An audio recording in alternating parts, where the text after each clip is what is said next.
Hey guys, and welcome. We've got a fun stream tonight with Chase Oliver. Is a LP Alliance live stream. Amanda is fashionably late. I did not give her a heads up that I was turning the timer on this one, so that's my bad. But it should be a good night. Yeah, happy to be here. Thanks for having me, man. Yes, sir. Yes, sir. Oh, I'm surprised she's not here. I checked in with her like an hour ago. It's all good. Fashionably late for Stonewall. That's not bad. I'm happy to be here. There we go. Hey there, guys. Hey, there she is. Thanks for being here, too. Oh yeah, happy to be here. Happy to be here. Happy Stonewall weekend to both of y'all and to everybody watching. You as well. Happy Stonewall. Amanda's mad that this is not round. Oh yeah, and also happy. There we go. And also, that you didn't call it an uprising. Sorry. Yeah. Also happy 10 years ago to Obergefell v. Hodges. So like 10 years ago, like 2 days, 10 years and 2 days ago, I was able to get married. So, awesome. Legally, as it were. Well, we're really, really glad to have you. For sure. So we are, and we've already got 97 people. Well, that's your doing, I guess. You brought all the fun people here already. We've got 97 viewers already, which is crazy. Hey, hello everybody. Well, yeah, you guys are also streaming on my YouTube right now as well as Facebook. So we have quite an audience tonight, and for a really good reason to discuss like a really what I would consider a seminal event in libertarian or American history, but certainly through the liberty lens can be viewed as something worth celebrating, and that's Stonewall. So whenever let's just get into it. If you guys are ready, I'm more than ready. Absolutely. So yeah, thank you guys for having me on. Kyle kind of approached me a couple weeks ago and wanted me to be coming on because I had been making some noise online about how I feel like the Libertarian Party and the liberty movement in general should really be paying attention to Stonewall as a very important moment in freedom to be celebrating. And I'm hoping through discussing what Stonewall was and how it's relevant to today, we can maybe open the eyes of some libertarians who maybe view rainbow messaging or messaging during Stonewall as some sort of identity politics ploy, whereas I see it much rather as using a seminal event that has a very libertarian-centered message of pushing back against government and marketing that and talking about it to bring in LGBTQ libertarians into the greater liberty movement. And so that's what I'm hoping we can do with this live stream a little bit, is maybe kind of, not have people feeling like messaging to a community is abandoning our principles or somehow succumbing to the identity politics. I feel like we don't do that with gun owners. We don't say, well, you're just pandering to gun owners when you just talk about how much you guys like guns, or when you're pandering to anybody. I don't think we're pandering actually to talk about why libertarianism is important to the gay community, the LGBTQ plus community, but also why it's kind of important for us to have those folks as part of the liberty movement. Because I don't know if you know this or not, but the gays like to make a lot of noise. What? Shocking, right? If you've ever heard me in a conversation, right? Shocking that gays like to make a lot of noise. But the LGBTQ plus community has a very long history of pushing back against government regulation and oversight. And there's a lot of lessons I think we can learn from that. So just beyond talking Stonewall, we could even talk about how LGBTQ activists took over the FDA in the 90s to push back against the FDA preventing people from being able to try HIV/AIDS medications that they thought might work better for them. If you've ever seen the movie Dallas Buyers Club, a lot of the same themes there. But LGBTQ activists actually stormed the facility. They were Anthony Fauci's enemy number one years before COVID. And it was unified, organized response to tyranny that allowed the LGBTQ plus community, which, by the way, remember, 20, 30 years ago, they were like 3%, 5% of the identified out community, right? And they had this outsized impact as activists. Well, who else is like 3% of the population that might be wanting to have an outsized impact with activism? Maybe we libertarians can take some lessons from the LGBTQ plus community. So thank you guys for having me. Shout out to Alliance too. I think one thing that always gets me when I study, movements like this and uprisings like this, that were not. I mean, I guess it was 70 years or a little bit less than about 70 years ago.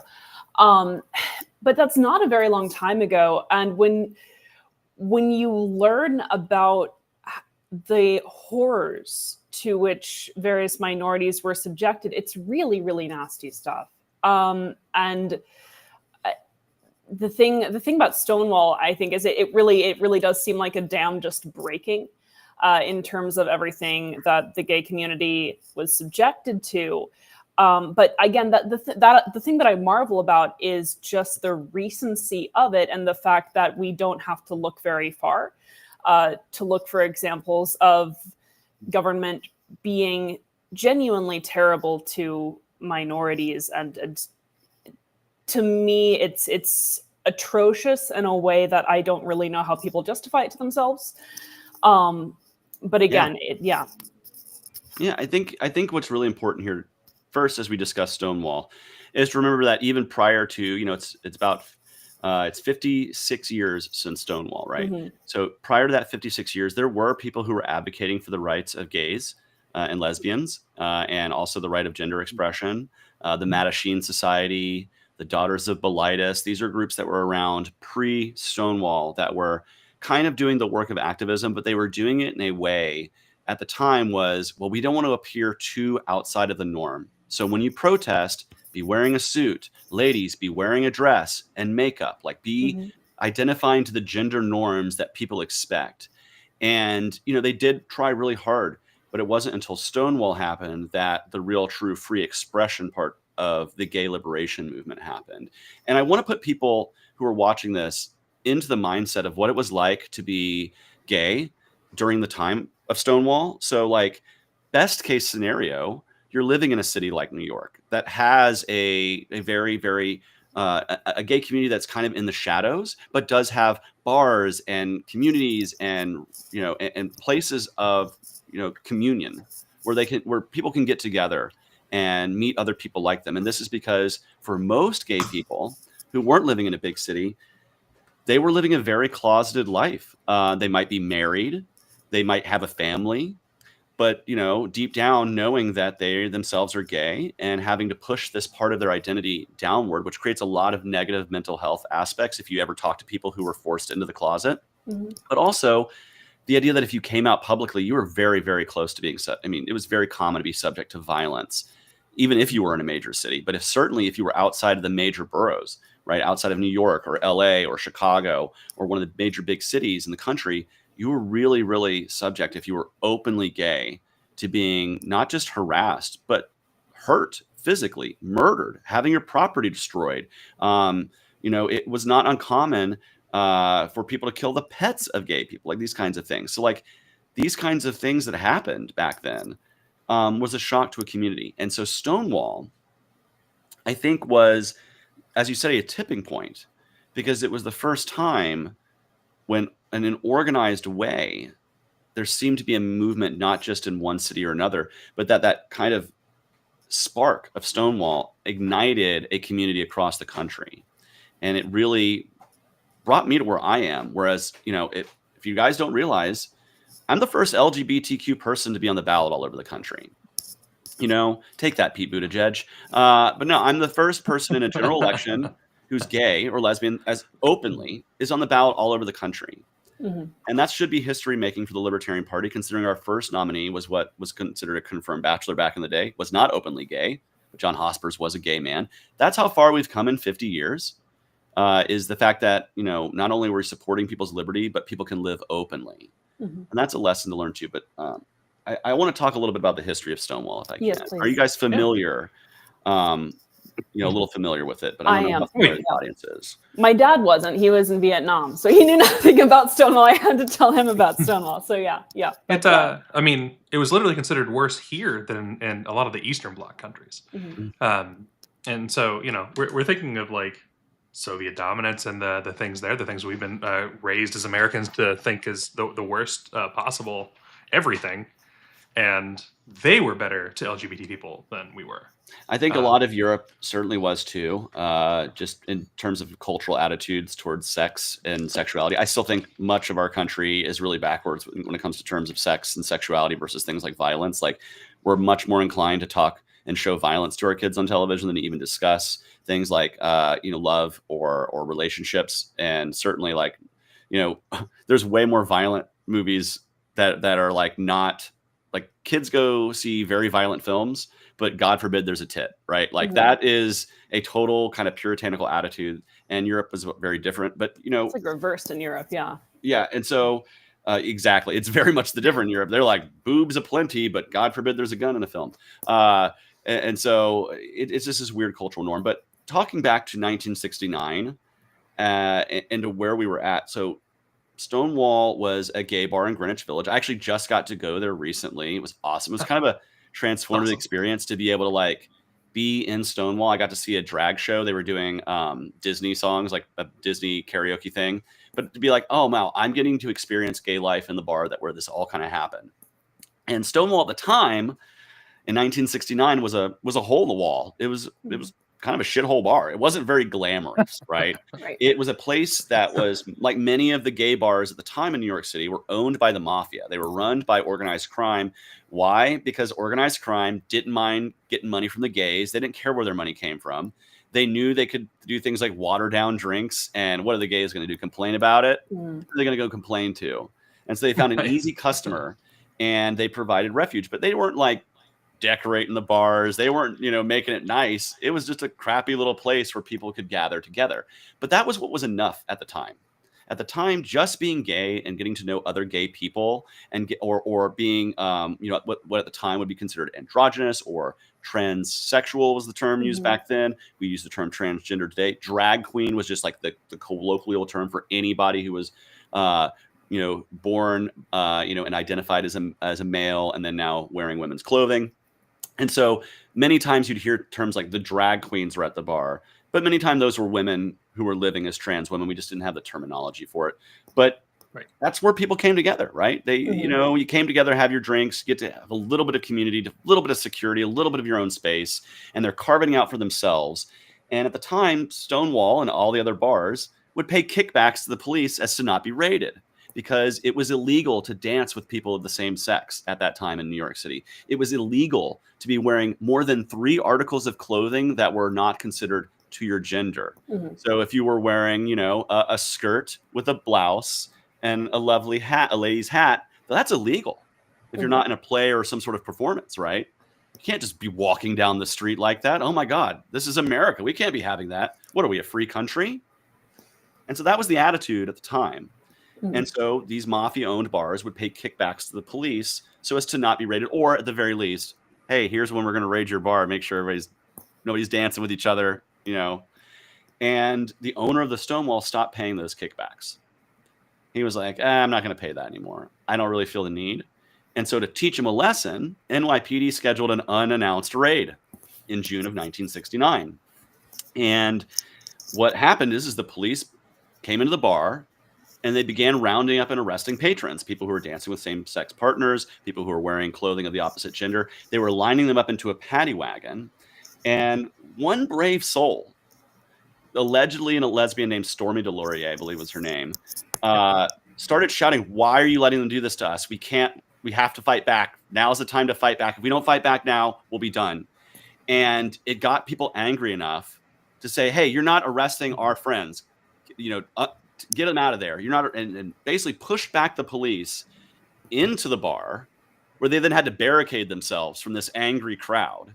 And it set off 3 days of an uprising, a riot, a demonstration. There's a lot of words to describe it. But ultimately what it was is the community in New York pushing back against the police to say, no, we have carved out this space for ourselves and for our community. And even if we don't get to live openly in your polite society, we have our space, and you're not taking it from us. How dare the government try to take this free space from us? And they rose up against it. And that started the modern liberation movement for queer people. And I think that's something worth celebrating in the Libertarian Party. The fact that Damn right. the police state tried to put their boot on the neck of a community that was just trying to mind their own business. They were not hurting anybody, and they weren't taking anybody's stuff. They were living in their own world, being taken advantage of, by the way, by the mafia and by the police state, who knew that they couldn't really fight back against any kind of crimes done against them. They were living in the shadows. But even at that time, the shadows were enough. They just were living, and that was enough. But when you tried to take that space away, people pushed back. And that, to me, is a libertarian story. Mhm. That, to me, is an event that needs to be celebrated. The fact that there were drag queens and gays, literally, when you hear witnesses who were at Stonewall talking about it, that were literally kicklining against the police riot lines, kicking like the Rockettes, you know? Mhm, mhm. Imagine that. Imagine the balls it took. Imagine the brazen bravery that you had to exhibit in 1969 to do that kind of stuff. I wish freedom fighters of today, libertarians of today, were as bold as those people were at Stonewall in 1969. And it's one of the reasons why I think we need to be marketing to queer people, because we are people who have been marginalized by government many times. And we know how to push back against it. We know how to organize, and we know how to fight back with a positivity and a joy that attracts other people to the movement. And I think that's worth embracing as a libertarian party, especially because so many times we are considered to lack empathy. That's one of the biggest, misconceptions that I hear about libertarians, that we don't care about people, that we only care about ourselves. And I think, considering most of the population is straight and cisgendered, for the Libertarian Party to stand up for this organization, that shows that we're not just standing up for our own liberty, but we're standing up for the liberty of other people. Just like I do as a gay person, I stand up for the liberty of extremely conservative Christians, people who think I am going to burn in hell, people who think I should not be able to be who I am. I support their right to worship as they want, so long as their worshiping does not inhibit my liberty. Right. I would like my life to have that same value with those who maybe disagree with my lifestyle, that I can agree to disagree with people who fully think I'm going to burn in hell for all eternity. And if I can be willing to sit down with people who I know within the Libertarian Party are extremely conservative Christians who have a very negative attitude of homosexuality, and if I can be willing to sit down with them and fight side by side for them for their liberty, can they not fight side by side for mine? That's all I ask. Absolutely. Arian. So I'm sorry to rant here. No, you mentioned earlier, and it's worth going back to how the earlier standards for demonstrating in the gay movement were, just dress like their normal gender role, don't be too crazy, try to show people that you don't want anything that's too insane. And indeed, there'd be politicians or spokespeople who would speak, in quotes, on behalf of the gay movement, maybe even be gay themselves, and say things like, yeah, there are a few fringe people who want to get married or who want to have kids, but those, we don't listen to them, they're crazy, most of us just want. And I think this is another one of those places where radicalism yields results, because that wasn't getting anywhere. That was not getting anywhere. It was, it just allowed the community, and any community that does this, just to keep looking meek and like they can be pushed over. I think that was one of the biggest surprises of Stonewall, was that you had 6 police officers initially, and they thought that was going to be enough, and it very much was not. Mm-hmm. They only sent 4 in. And for that, I think the idea, you really hit the nail on the head when you were like, yeah, the radical idea at the time in 1969 for the gay community was like, yeah, we want to get married and we want to settle down, we want to have kids and just be part of the regular society. And for a lot of queer people, that was like a very unattractive thing. They were like, why? We're gay. Like, the whole point of being gay is to not be straight people. Like, right? You're just being, and I literally even heard in the 90s, like as somebody who had recently come out, I was out in 1999. Oh my God, it feels crazy that it was that long that I came out. But even then I had people who were, gay people that I would meet. Like there was a bookstore called Outright years ago in Midtown. And it was like one of the first gay spaces I had because, it's not a bar. So you could be there, not as a 21-year-old. You're not getting there to go drink and screw around with people. You're going there to buy books and to get coffee and to hear from guest lecturers and authors. And so that was one of my first gay spaces. And even then, there were definitely kind of gay thinkers and philosophers who were like, why do you want to be this pale imitation of a straight person? You're gay, be gay.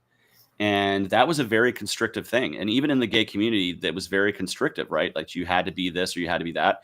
And I think Stonewall was the first time that it was like, we're a broad rainbow of a community. There are people who want to get married. There are people who want to be in the military. There are people who want to be radical, polyamorous, whatever, like, do your own thing.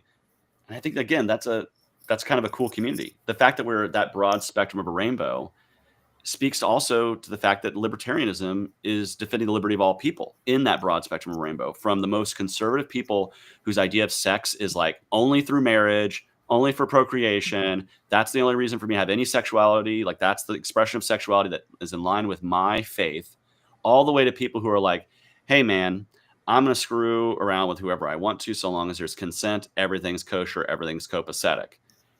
And like, to me, that is the broad spectrum that not just gay people have, but there are straight people who live that broad spectrum. It's kind of flipped a little bit. Yeah. There's a lot more of the monogamy straight people and a lot less of the, the swingers out there in the straight community, but they exist and they're allowed to exist in that broad community. Mm-hmm. All gay people want is the same right to exist as free people, living their lives, expressing themselves as they want, and loving who they want, so long as it's, as long as it's a consent-based relationship. That should not be radical to anybody. Now, I think what might turn off some libertarians is they think that pride parades are just like a Democrat-sponsored event, that this is some sort of Democrat recruitment effort, that this is just all from the left, that gay pride is only... Let me tell you right now, a lot of gay people, myself included, aren't super happy with the way pride exists. I think it's very corporatized. Mm-hmm.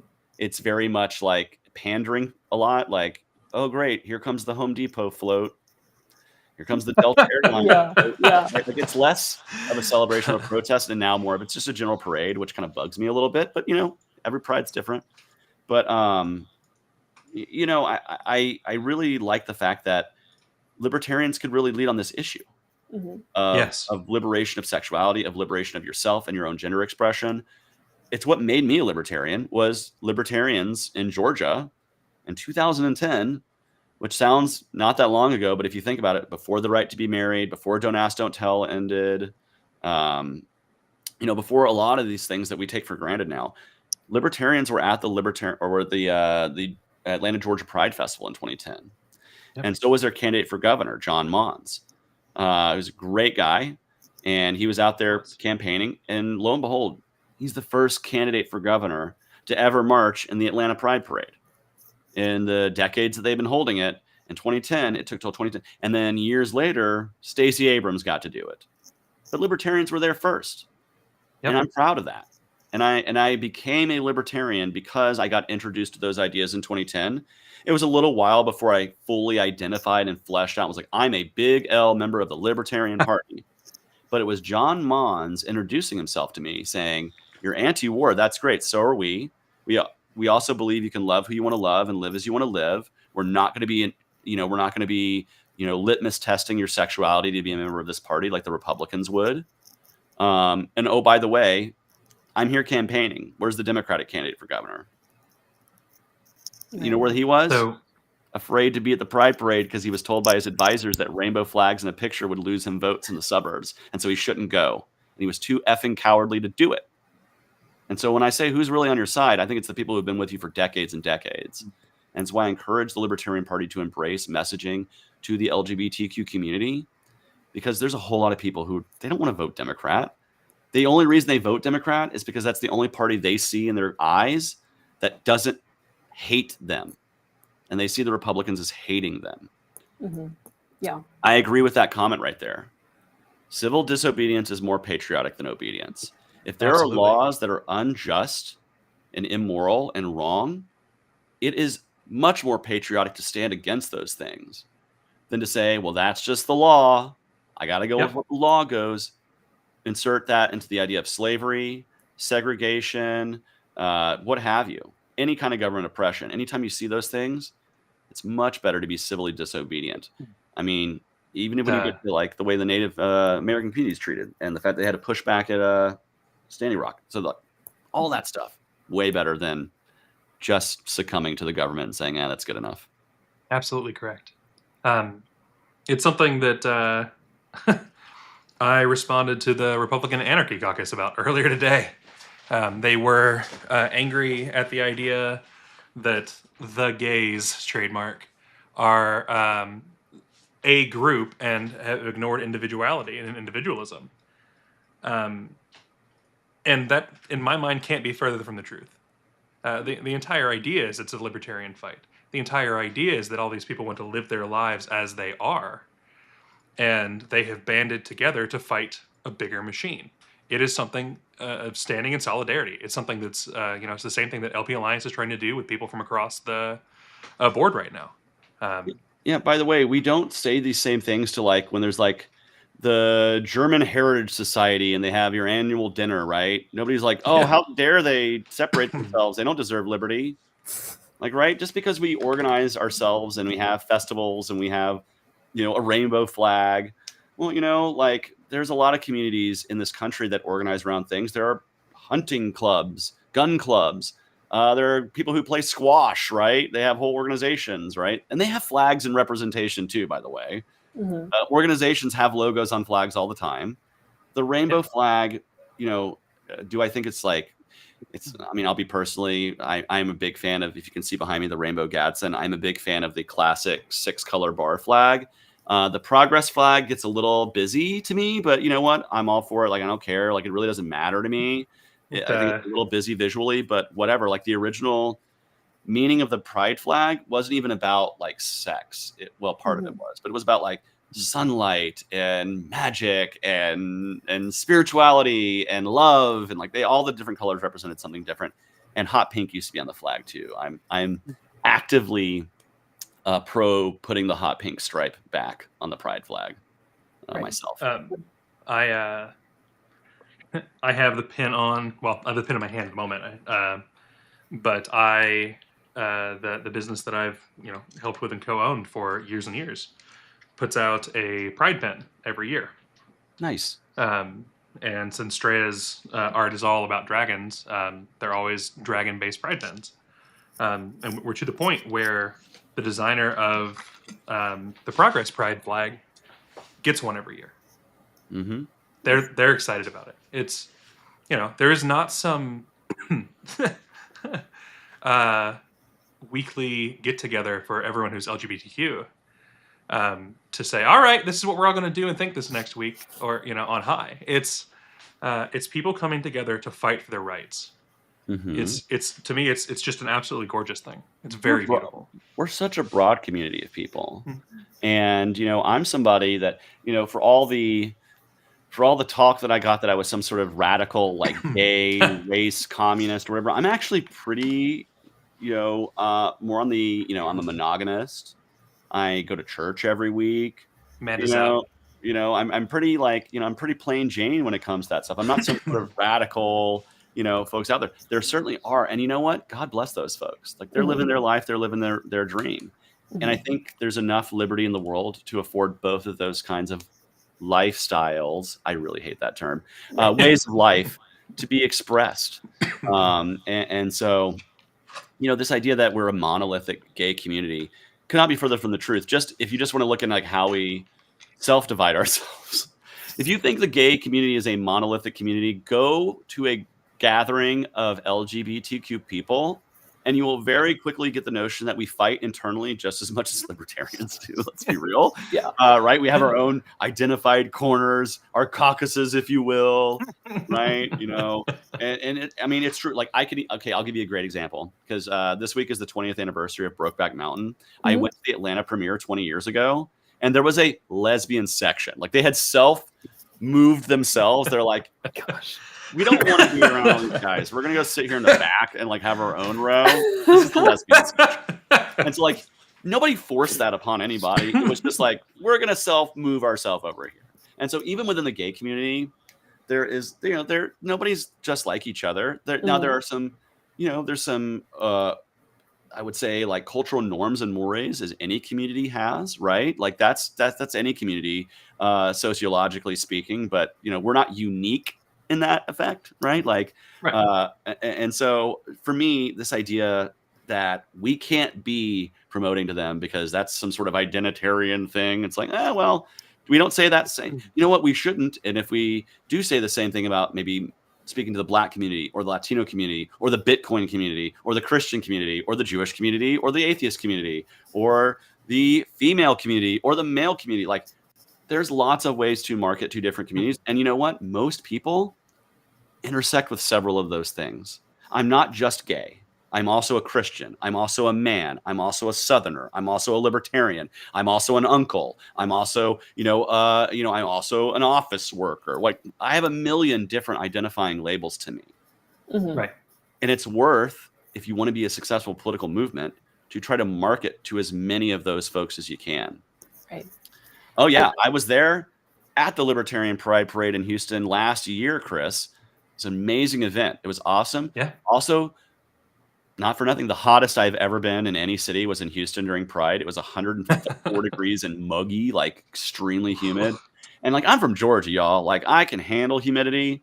I mean, we just had our daily 5 p.m. to 7 p.m. thunderstorm here in Atlanta. Like, I'm used to humid and heat, but oh my God, like when I walked out of the air conditioned airport and into just the raw dog in that hot air of Houston, oh my God, I almost fell out. Like, I was on the phone and I shouted, and the person was like, "Well, my God, what happened?" I'm like, nothing. I just walked into a effing microwave. But Houston, I mean, we had great turnout at that Pride Parade.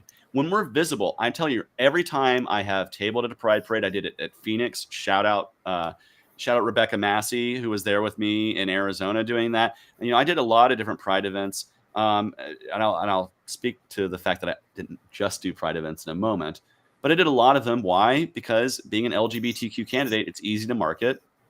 Nobody would ask why a Black candidate wants to go speak to the NAACP, would they? No. Exactly. So the fact that I wanted to market myself to the gay community should not be a shock. But, although Republicans would still put you down for it. Yeah, I'm sure they would, but whatever. And and the truth is every time I have done a tabling with a Libertarian Party affiliate at a Pride event, we have had people who come up and they say things like, "Rock and roll, I'm a Libertarian. I'm so glad to see you here. I'm really glad to see you here." The negative interactions we have are very slight. I've had one in my decade of doing Pride events as a Libertarian. I have had one time where an angry lady came and like swiped all our stuff up, and she was like, "Blah blah blah, democratic socialism," and we were like, and what happened is the crowd of people gathered around to shoo her away and to help us put our stuff up, and we got a bunch of people to sign up as we were doing that. That's awesome. Because as people were helping us, we're like, "Do you want to sign up to our email list to say F you to that lady?" And they're like, "Yeah, of course." You should hire those people like as props just to come and knock off your stuff and yell about democratic socialism. Exactly. And so I can do that. Hey, if the coin's right, I'll do whatever it takes for it. But no, the truth is like, that's the only negative interaction I've really ever had. As a candidate, I've had the occasional person, like I literally had one person boo me when I was running for Senate in the Pride Parade in Atlanta. And I literally just said, "Well, who are you voting for?" And he said, "I'm not voting." I said, "Well, okay, whatever." I just kept walking. It's like, okay, you don't like me, cool. You don't like libertarians, but hey, as long as you're not voting for Herschel Walker or Raphael Warnock, like, I'm just going to consider this a null vote. Like, right. Cool. You've told me you're not voting.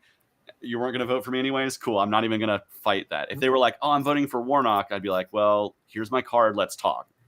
But when you say I'm not even voting for you and you're voting, like, whatever, go after yourself. Like, but libertarians, by and large, we certainly get a lot better response than Republicans do. In fact, I was at the Libertarian Party, the Libertarian Pride Parade the Pride Parade in Chicago with the Libertarian Party of Chicago. And we were marching, like, I'm used to polite applause, like, "Hey, libertarians, yay, not all politics are bad." When we were marching through Chicago, people they were like shouting like their hair was on fire, like, "Ah!" It was like Beatles mania. Yeah. The Libertarian Party. I was like, "What is going on?" And one of the people in LP Chicago was like, "Oh, you don't understand. Chicago is a blue city, so like libertarians are the second party here. Yeah. Republicans get no love." Right. And, if we invested in Chicago, we could build a lot of inroads here in Chicago. It's very true. Chicago is prime for libertarian investment. I was at UChicago, so I've lived in that city. I love it, and it's absolutely it's a very, very libertarian. A lot of left-leaning cities can easily become libertarianized, especially with the way that the Democratic Party is leaning today. Yeah, they're in a tailspin. Yeah. And I do find it so funny that people talk about how Pride was always this government, this government plot. I mean, so the original Pride parades were right after Stonewall, and the leaflets that they dropped were all about the mafia's collusion with the police. It's not a government parade. It's not a government endorsed holiday. You know who was working with those mafia people at that time? Who? Donald Trump and his father. Yeah, well, there we go. And let me just say this, those original Pride parades were a real brave act of protest to be marching down the streets in New York City, like as an organized unit. And there are Pride parades happening this year that are very much the same way. In Hungary, in Viktor Orban's Hungary, in Budapest, there's a law against any kind of promotion of anything that could possibly be promoting sexuality if there are people under the age of 18 present. Well, tens of thousands of people still went out this week to do Pride parades in Budapest. So, these are places where the literal law is against their free expression and their free speech, and they are still going out there and doing the damn thing. And that should be a thing that we as libertarians celebrate. I don't care if the government says I can't do it. I'm doing it. That is punk rock attitude incarnate. And the Libertarian Party needs to be more punk rock. That's the way we're going to break through. We always talk about how we're going to be bold and be different. You don't do it by being edgelordy and mean. You do it by being bold and energetic and positive and pushing forward with the community, because that's what rock and roll is. It's what punk rock is. And so rock and roll in general is a movement against the cultural norms. And if I just heard Rob Halford talk about it when he went to the Hall of Fame. He said, I'm the gay guy in the band. And by the way, that's what rock and roll is. It's about whatever sexuality you want to be. It's about worshiping who you want or not worshiping at all. It's about whatever color you are, about however you live your life. Rock and roll is about pushing back against the societal norms that say you can't live your life. And punk rock is that distilled into its most powerful form for me. Right. And so I want to see more punk rock attitude in the Libertarian Party. But which punk rockers are not really accepted by all the other punk rockers? The racist ones, the homophobic ones, the Nazi ones. They get kicked the F out of the concert. Why? Because we want the concert to be there for everybody else. And they can go form their own little shadow groups, their little skinhead societies, but they don't do it in the main music park. Right. That's the kind of punk rocker I am. I was a punk rocker who used to go see shows in the Masquerade. And when the skinheads tried to walk their way in, we politely shoved their ass out and said, no, you're not welcome in this space. And we need to be the same way as a party. We need to be welcome to anybody who wants to welcome anybody. But if you start saying, oh, race-based science this or race IQ, all this kind of nonsense, I'm sorry. You can go be free to say those things, but get the fuck out of our movement because it doesn't belong. And I have to say this now because, I was the candidate for our party last year. And one of the biggest misconceptions I got from people as I traveled across the country is that we're hateful, that we don't care about people, that we're selfish, that we only care about white men, that we only care about men, period. And I heard a lot of these things, which I know are BS and untrue. But if our outward marketing isn't combating against those incorrect misconceptions, it's far easier for people's notions and ideas to play into those misconceptions. And so it's important for us. It's compromising on our principles in order to use edgelordy rhetoric. I mean, there are certainly things that a lot of these supposed edge accounts will not say because it will upset the more right-leaning people who are looking at it. And it's not radical. It's not edgy. The words are, not even offensive, but I think they're supposed to be. And that's it. The ideas are not new. The ideas aren't fresh or edgy or even particularly libertarian a lot of the time. Mm-hmm. And so for me, that's just, it's just a negative spiral. Mm-hmm. And all it's going to do is create more infighting, create further misconception about what it means to be a libertarian. The rainbow porcupine that's behind us, I literally got to see somebody who's on staff with the National LP say that rainbow porcupine did more damage than any branding for the last 4 years. Are you kidding me? Are you kidding Dave me? Smith didn't like it. Yeah. Are you kidding me? Like, that's so ridiculous. And let me just say this. This is as somebody who traveled to all 50 states and wore a giant L libertarian on me at all times. So let me tell you right now, if you want to get the unvarnished opinion of how people feel about libertarians, go to an event as their presidential candidate. People will tell you how they feel about libertarians. Not a once do they go, you're too pro-gay. Very, like, maybe once in a 15,000 conversations. Mm-hmm. The biggest misconceptions I got that prevented people from wanting to look at libertarianism was this. The stupid age of consent argument, which, is a slander. It's bullshit. There are creeps and weirdos in every political movement, but it's not part of our movement. And if you look at our platform, everything has the word consent in it. So get out of my face with that nonsense. And I will push back against that right in person. But the other things that were the misconception is that we only care about guns and drugs, which we do care about your freedom to consume drugs, your freedom to own guns, but it's not the whole of our platform. Go to lp.org/platform. You can see a lot more than just guns and drugs there. Mm-hmm. And that we don't care about corporations abusing people, that we don't care about any kind of protections for the little guy, that we're only in it for big corporations.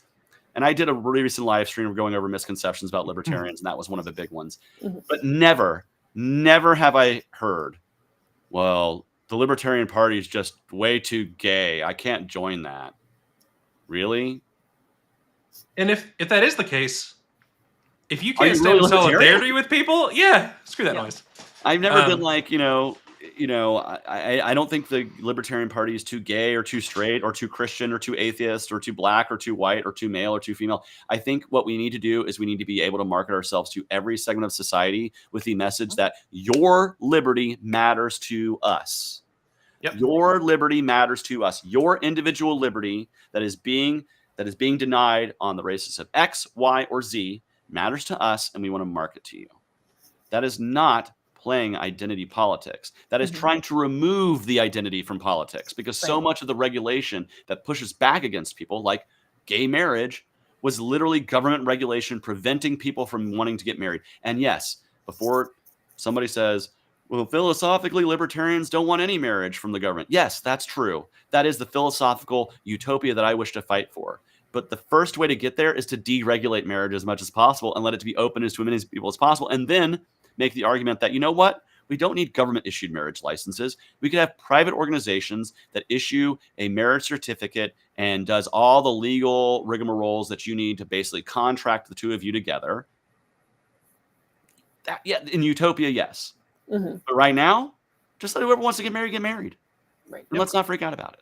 And like, that's my thing is we can chip away at the government's neglecting to include people in things like marriage, military service, and other things, while also arguing the overall, like, I can argue that we should have gays in the military, but also argue that the military shouldn't be like all over the world. We shouldn't have bases all over the world. We shouldn't be fighting all over the world, but also that we should be allowing trans people who are able to serve and capable to serve to do so. Yep, absolutely. That's not radical. That's just saying, let everybody be everybody. Like, let people be who they want to be. This will not be the first time or last time I've mentioned it on here, but God created man, and Colonel Colt made him equal. Anybody who can carry a gun has a place in a military. Yeah. What is it? Listen, man. What was it one friend of mine said? If I'm in a foxhole, and he's a veteran, he's like, if I'm in a foxhole in a firefight, I care that the guy's covering my ass. I don't care if he's looking at my ass before or after the firefight. Right. He's covering my ass during the firefight. Right. And he's like, that's literally how I feel about the whole thing. And I was like, I wish everyone could be as secure in their masculinity as you. Like, right? Like, I don't give a crap if he's checking me out. I give a crap if he's covering me when there are people shooting at us. Yeah. That's the more important thing to worry about with gays in the military. It's a terrifying thing to think otherwise there. Right? Like, oh man, what if he looks at me while I'm being shot? He's too busy checking out my butt to defend me. Like, what kind of idiot thinks that way, right? Like, and then as far as unit cohesion, let me tell you right now, they argued against desegregation of the military, that would affect unit cohesion. Mm-hmm. They desegregated the military. There was some initial friction, and then they got over it. right? And this was in like, this is in the post World War II, right? And that time period when they fully desegregated housing and everything in the military. If you're looking at gays in the military, like we got rid of Don't Ask, Don't Tell. Not even the same friction. Like there was even less so than there was with desegregation of the military. Because I think, first off, a lot of the people who were serving, they know who the gay military members are. They're not stupid, right? Like they know. They just can't say it. They can't talk about it. And, I used to listen years ago to a podcast called the Don't Ask, Don't Tell podcast. This was like 2005 times. And it was hosted by a gay soldier and his 3 buddies who were like his straight buddies. And it gave him a place to be gay and an outlet to be gay. And in the end, right as they were discharging, they revealed who they were. They revealed where they were. And were like, now I'm open. I don't give a shit. And I'm leaving in a week anyways. But that person should have never had to have lived that way, right? They should have just been able to be who they want to be with their friends. Command should not have been trying to push them away. And like that's, and so when people say like, well, what gay rights are left to fight for? There's plenty. There's a lot in terms of just being able to, if you're a teacher in Florida, just putting your partner's picture on your desk is enough to possibly get you into trouble these days. Just discussing the fact that you're married as a teacher in the state of Florida is enough to cause trouble these days. Right. I remember when I was a kid that there was a teacher whose fiance, wasn't fiance at the time, boyfriend, helped the kids propose to the teacher. Wow. And it was so adorable. Yeah. And all the parents like, oh, that's so sweet. Oh, Kyle fell off. Kyle's texted me. He said his power's out, and I asked if he could get back on his phone. So we'll see if that works. But everybody was like, oh, that's so adorable. They but if you tried that as a gay couple, oh my God, the outrage. Right. And it's like, for me, that's just wrong that that you can't even discuss your life at all. And like, I don't need to know every aspect of my teacher's life. It used to be weird when I'd run into my teacher at the supermarket. Like, oh my God, don't you just like live at the school? Like, isn't that the whole thing? Like, don't you only exist between first and sixth period and then just disappear into dust and then come back the next morning? Like, right. That's how most people like. You ever had that weirdness when you run into a teacher when you're a kid? Very much so. Very much so. Or like a doctor or something. Like, right. Yeah. But it was not uncommon for me to know if my teacher was a Miss or a Mrs. Or if, or we had the Lindahls in my high school that were married, right. So it wasn't uncommon to know that your teachers were married, but the fact that mere mention of your life can have you questioned and possibly fired in the state of Florida because of that law, that's something to worry about. The lack of trans inclusion in the military. And let me just be frank. Should all trans people be in the military? No, not all straight people should be in the military. Not all cisgender people, not all gay people should be in the military either. You have to be physically fit and capable of doing the job. But not all trans people are on hormones or doing surgery or anything like that. There are many trans people who forego hormones or other gender-affirming care during their time in the military. But they're not allowed to be in the military now because there's a trans ban. And that's wrong. That is just wrong to do to people. Anyone who wants, I feel like if you're fit to serve and you want to serve in our military, that's something that should be welcomed and applauded. But yeah, it does show how virtually all of the interference that really comes in society against the LGBTQ community comes ultimately from the state or from state perpetuated mythologies. And I think, and let me just say this, as a libertarian, right? Like, I understand there are going to be people who don't accept gay marriage personally in their own life and their own, way they interpret their religion. Those people are going to exist, but you know what? They're free to live their life as they want to, as long as their liberty doesn't inhibit mine. And I'm free to live my life the way I want to, as long as I'm not inhibiting them. I want to be able to get married. That does not mean that I want to be able to force a church to marry me. I think that would be very wrong. Right. So Kyle. Yeah, man unmuted me, which is a mistake. Okay, I will mute you again. There we go. Yeah, we got that feedback from Kyle. But anyway, the point is that, a lot of times people just want to live as themselves. And there are going to be people who push back against that in the private marketplace in the world. I'm somebody who says, fine, those people can live and they cannot support me if they don't want to, but they can't use the force of government and the monopoly of violence of government to push their views upon me. Just like I would be horrified if we were forcing people to be gay married. We were forcing people to transition. We were forcing people to identify as LGBTQ. That would be very wrong. Right. And in fact, I know for a fact there are bisexual people who don't identify as bisexual because they're in an opposite sex relationship and they don't feel the need to. I'm not going to be like, well, damn it, you should have to. You should have to identify as this. No, it's your life. Live it as you want. Live it in peace.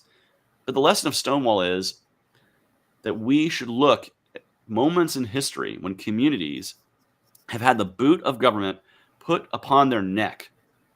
And when those communities together, rising up, defended each person's liberty by taking that boot off of the neck and saying, get back. This is not what we will accept anymore.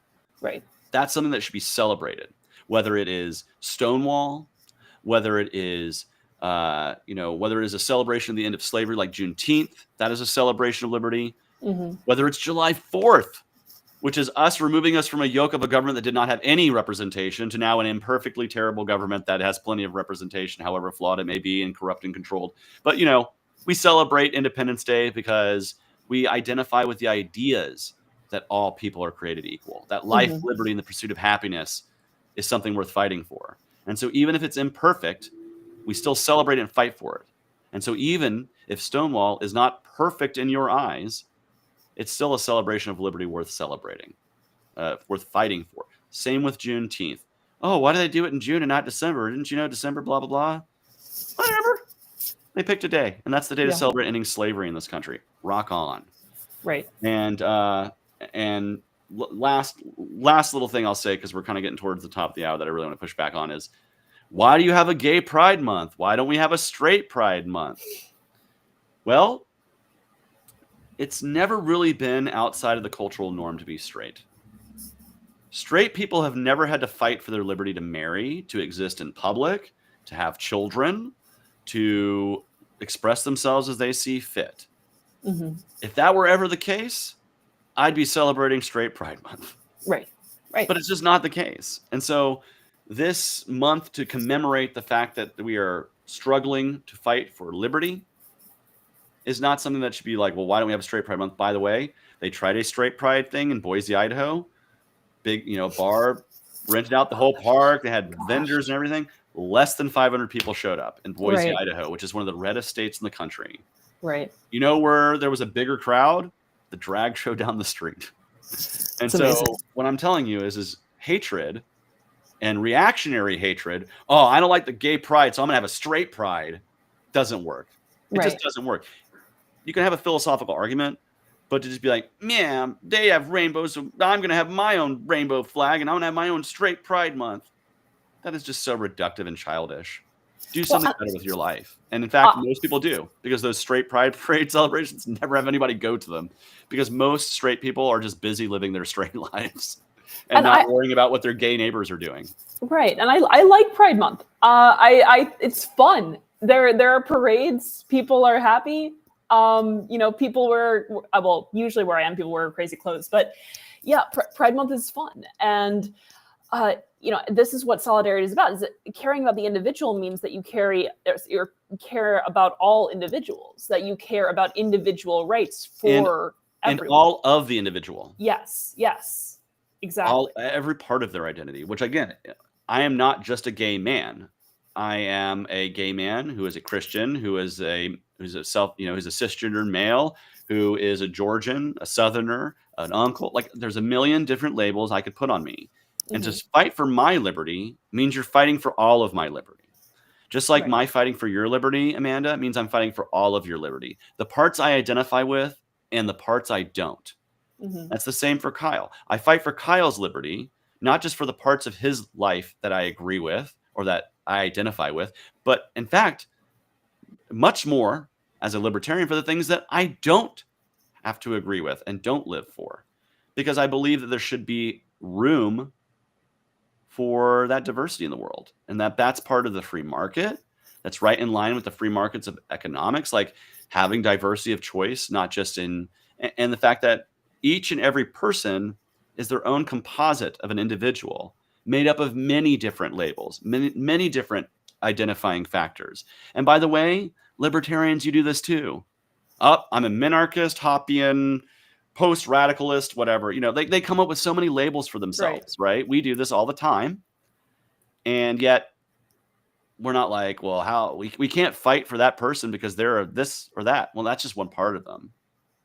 We compartmentalize ourselves in society, in the Libertarian Party, in the gay community, everywhere compartmentalize themselves. That's why it's important to fight for each and every individual, because you're fighting for the full spectrum of freedom. And much like that, it's like the full prism of freedom, right? So just like when you throw white light into a prism, it comes out as a rainbow, right? If you're going to fight for the individual rights of all people, that white light, it has to be viewed through that spectrum of a prism, because each and every part of that composite needs to be supported and their liberty needs to be protected. And it's that full rainbow view that really is like the full version of yourself. And so, I have a hard time with the idea that the Libertarian Party will fight for me as a gun owner, will fight for me as a Christian, will fight for me as as a Southerner. They'll fight for me as a business owner. They'll fight for me as a drug user, but they won't fight for me as a gay person. That doesn't jive with me. And that idea that we can't have rainbow marketing is just ridiculous on its face. Because if we can't have rainbow marketing, then we can't have any other kind of marketing, because how dare we compartmentalize and talk about individual features and individual lifestyles and individual ways of life. We should just say, we just support liberty. What kind of liberty? Just liberty. Just liberty. Once again, we just support radical. liberty. Yeah. Define liberty. Oh, it's liberty. Just free. Just being free. It's such a base level. Yeah. You have to get deeper. And part of that is recognizing that there are communities out there whose liberty is being threatened by a big government. And it's not just the LGBTQ community. God knows, we've talked about several others throughout this discussion. But I'm just not going to be convinced as a gay man that it's a bad idea for the Libertarian Party to market itself to the LGBTQ community. That's just kind of the thrust of my rant here. Right. Well, it's such an important community to market to, and we really are. It is a very libertarian community naturally, and really always has been. We lose out on so much when we ignore and even actively run away from that community. It's something that I am embarrassed by when it happens, and I feel like I want to apologize to people when it happens. Because it's so wrong, and it's an abdication of the principles of the LP. Yeah, I mean, that's the thing is it is important for us to reach out to these communities. It just is, and I just won't accept that we can't do that because it somehow compromises our values. In fact, it enhances our values to say that we're fighting for all people. And so many folks, we leave so much on the field if we don't market to LGBTQ people. And by the way, let me just say this: if you don't want Democrats to win, quit giving them so many gay votes by just giving up on marketing to gay people. Right. Because who isn't doing that? The Democrats. And by the way, even the Republicans in their poor little pathetic way, the log cabin Republicans, shout out to y'all. Sorry, you guys are like Stockholm Syndrome incarnate, but they're so sweet. Even the log cabin Republicans will show up to things. God bless them. Yeah. But the point is we can't leave that community just for the Democrats or to become non-voters. We can't afford to, first off, as libertarians. And anybody that's so offended that we're marketing to gay people will also be similarly upset that we're marketing to the fact that all drugs should be free. It's not that long ago that on Morton Downey Jr., Ron Paul said, yeah, all heroin should be legal. What are you going to say about that? Well, I think for people who are offended by gays, that same group is mightily going to be just as offended as, we should legalize fentanyl or heroin. But philosophically, both those things are libertarian, and we have to defend those ideas and approach them in a way that actually explains it, educates, and grows the movement. And it's a challenge, and it can be hard. Trust me, walking to a group of people who have lost their child to addiction and telling them that I believe fentanyl should be fully legal was not the easiest conversation I had as a candidate for president. Right. But when I explained to them that it will be easier to find treatment, easier to bring people out of the shadows, easier to have mutual aid organizations providing things like Narcan to stop overdose deaths, easier to remove stigma from addicts so they don't feel like they have to hide their addiction and instead can treat their addiction. When I explained it that way, many of them were like, even if they still disagree with me, they said, I understand why you support this. Because you brought it, you educated us as to why you support this. It's not just because you love drugs. It's because you think the better way to treat addiction is to not make drugs into a crime problem, but make it into a medical issue. And, we have to be willing to have those same conversations across the spectrum of libertarianism. I don't really get this whole gender thing. Okay, you don't have to get it. All you have to get is that people are going to be free to be themselves. Right. Right? All you have to get is that private property owners will determine the bathroom laws of their own private property. We don't need the state to get in the way. And ultimately, people will figure that out. I have faith that people are good, and that even if they've grown up in a situation where they've heard horrible things about the LGBTQ community, once we're out, we're visible, and people know us, it's way harder for people to hate us. I have been in rooms with people who have called me the F slur on Twitter. And then when they see me in a room, they're the first to be polite to me and shake my hand. Now, that speaks to the fact that the internet is a horrible place that allows people to be horrible, right? But at the end of the day, me being visible and me being a something, when they think gay person, they think, oh, Chase, he's nice. He's not evil. He's not terrible. It can improve their image. And this was something that Harvey Milk talked about. When we're out, it's harder to hate us. Because that way we're not just what at the time they thought we're not just perverts and people living in the city, but we're doctors and lawyers and teachers and and military members and mothers and fathers and brothers and sisters and sons and daughters. And when you really think about people with that wholeness and not just viewing them as the label of being gay, but that being gay is part of their identity, but not the sole identity, it becomes harder to hate those people. And so I'm hoping that if there's somebody who might be watching the stream who is fearful of gay people or who hates gay people, I pray that you remove the hate from your heart and that you recognize that being gay is not the only thing about me, but it's something I'm very proud of and something I'm not going to change just because you hate it. And that's called living your life honestly. And I encourage everyone out there, no matter where you are, to do that. Live your life honestly. And if you do that, you will be a lot happier, first off, and you're going to find that community that can help stand up for you when you're being pushed down, particularly by the government. And so, let me just close. I'm going to close off with this, and I'm going to head out, you guys. For sure. But Stonewall Weekend is a weekend when you should be able to embrace your fullness of yourself, of who you are, who you love, how you express yourself, and not feel ashamed of that. Whether you're gay or straight, whether you're cis or trans, whether you're young or old, black or white, it doesn't matter. Just live free. That's the message of Pride. That is the message of Stonewall. And I hope we libertarians can continue to carry that torch this year and on into the future. And as a gay libertarian, I'm going to keep doing that. Awesome. Thank you so much again, Chase. Rock and roll. You guys have an awesome night. And I will leave it to y'all to do the closing up shop and shouting out LP Alliance and everything. Follow me at Chase for Liberty. Follow me at Chase Oliver Libertarian on Facebook. And make sure you're following, if you're watching this on my YouTube or my Facebook, follow the LP Alliance. Where can my folks find y'all at, Amanda? So you can go on X. We are LP_allies, and there is a Discord link so that you can join our Discord and help us in organizing. Kyle has just put up the QR code for Discord.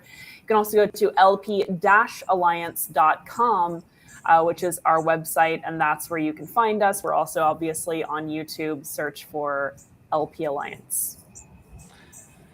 And thank you guys again for having me. Sorry if I did take up a lot of the airspace. No, not at that all. does happen when I get on a You're an stream. easy guest to have, so that's good. Yeah.